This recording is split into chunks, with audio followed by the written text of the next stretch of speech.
দেওপাড়া ইউনিয়নের রাজাবাড়ি অঞ্চলটি রাজশাহী টু চাঁপানবাবগঞ্জ সড়কের পাশে হলেও রাজাবাড়ি হতে দেওপাড়া ইউনিয়নের গোটা উত্তর পূর্ব অঞ্চলের যোগাযোগ ব্যবস্থা অন্য অঞ্চলের মতোই দুর্বিষহ ছিল। এই ইউনিয়নেও যোগাযোগ ও শিক্ষার প্রসার নগণ্য হবার কারণে ব্যবসা বাণিজ্যের প্রসার যেমন ছিল না, তাই জীবনধারাও ছিল নিম্নমানের। এই ইউনিয়নে কোনো কলেজ ছিল না। রাজাবাড়ি ডিগ্রি কলেজ ও পালপুর ধরমপুর কলেজ ব্যারিস্টার আমিনুল হকের অবদান। এভাবেই একের পর এক নতুন নতুন শিক্ষা প্রতিষ্ঠান স্থাপন ও ভবন নির্মাণ করেন এবং পুরনো যে কয়টি শিক্ষা প্রতিষ্ঠান জরাজীর্ণ ছিল সেগুলোরও ভবন নির্মাণ সহ মসজিদ মন্দিরগুলোতে পর্যাপ্ত অবদান রাখেন ব্যারিস্টার আমিনুল হক। শুধু দেওপাড়া ইউনিয়ন নয়, উপজেলার সকল ইউনিয়ন ও পৌরসভায় বিভিন্ন শিক্ষামূলক ও সামাজিক প্রতিষ্ঠান যেমন পাঠাগার, খেলাধুলা চর্চার জন্য বিভিন্ন ক্লাবেও ব্যাপক অবদান রেখেছিলেন। আমাদের এই মাদ্রাসাটা 1979 সালে প্রতিষ্ঠিত। 94 সালে আমাদের 1194 আমাদের এমপিভুক্ত হয়। সেটা কিন্তু এমপিভুক্তের জন্য ব্যারিস্টার আমিনুল হকের অবদান। তারপরে উনি আমার মাদ্রাসা যে পশ্চিম দিকে যেটা বলে সেটা একই কথায় ওনারই অবদান।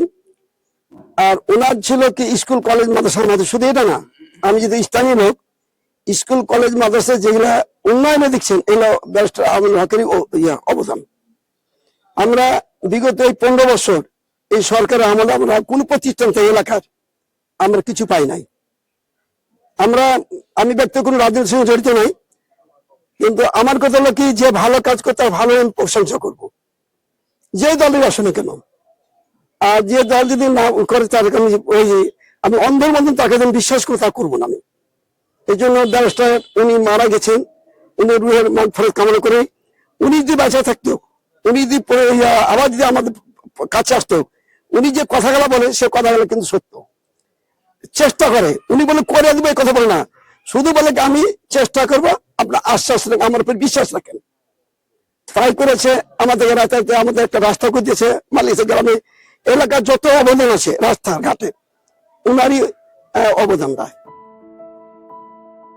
দেওপাড়া ইউনিয়নের বিভিন্ন প্রান্তের যোগাযোগ বিপ্লব ঘটাতে নির্মিত হয় কদম শহর থেকে দারুসা রাস্তা, মাথাভাঙ্গা পূর্বপাড়া ব্রিজ, কাশিয়াডাঙ্গা থেকে কাকনহাট রাস্তা, পালপুর থেকে দামকুড়া রাস্তা, পালপুর থেকে ছয়ঘাটি রাস্তা, পলাশবাড়ি থেকে বলিয়াডাং রাস্তা, রাজাবাড়ি হতে কাকনহাট রাস্তা।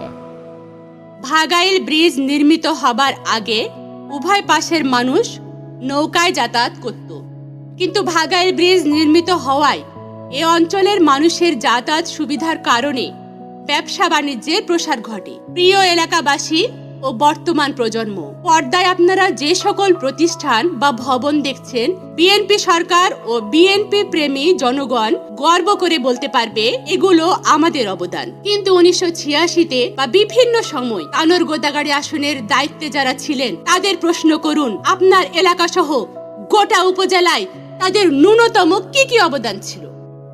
দেওপাড়া ইউনিয়নে ব্যারিস্টার আমিনুল হকের উন্নয়নের সংক্ষিপ্ত বিবরণ: রাজাবাড়ি হাট উচ্চ বিদ্যালয়, Rajabari degree college, Dharampur Palpur senior আলিম মাদ্রাসা, কদম শহর উচ্চ বিদ্যালয়, ভাগাইল ব্রিজ, দেওপাড়া কদম শহর সরকারি প্রাথমিক বিদ্যালয়, কদম শহর টু দারুসা রাস্তা, কমলাপুর সরকারি প্রাথমিক বিদ্যালয়, কাশিয়াডাঙ্গা টু কাকনহাট রাস্তা, ভাগাইল সরকারি প্রাথমিক বিদ্যালয়, বাংলাকান্দর সরকারি প্রাথমিক বিদ্যালয়, রাজাবাড়ি হতে কাকনহাট পাকা রাস্তা, মাথাভাঙ্গা পূর্বপাড়া ব্রিজ ইত্যাদি।